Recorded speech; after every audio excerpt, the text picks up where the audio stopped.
Welcome to my YouTube channel mga katropa. So, ayan, this time mga katropa, nandito tayo sa Benguet ngayong oras na ito.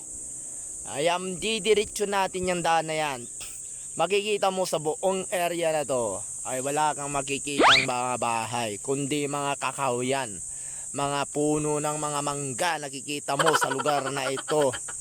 Yan, didiretso natin yan kung saan pupunta yan. Basta bahala na kung saan didiretso yung motor ko. Basta wag lang akong maplatan, wag lang akong maubos ng gasolina. Bahala na mga katropa. So didiretso na, ibig sabihin yan, may daan dyan, mga bahay dyan, di ba? So try natin, papasukin natin lugar na yan. Kung makikita tayong bahay, makakabinta tayo ng ating puto kutsinta. Ito yung puto kutsinta natin, aking binibinta. Gusto nyo yung puto? Bahala kayo kung gusto nyo. Kung gusto nyo mag-order, sabihin nyo lang sa akin ha. At dito tayo didiretso sa lugar na ito. Hindi ko alam kung may bahay dyan. Bahala na, basta pinasok ko tong lugar na to, bahala na. So saan ako mapadpad.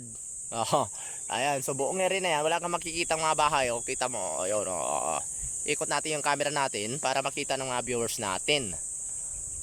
Ay nako, medyo smaki yung chan ko ah. Ayan, so didiretso natin yan katropa. Bahala na kung saan ako mapadpad. Tara. A few moments later.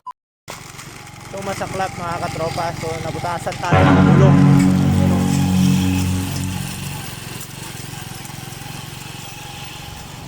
Yun maybe ay nagmamadali tayo, pero sa pagmamadali natin nabutasan tayo ng gulong.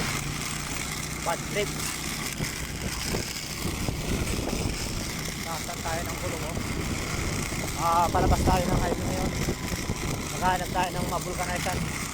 Ang swerte ko talaga, malagi ako nabubutasan ng gulong na maubos na yung palinda ko. Hindi ko na makatinta sa kabila. Highway.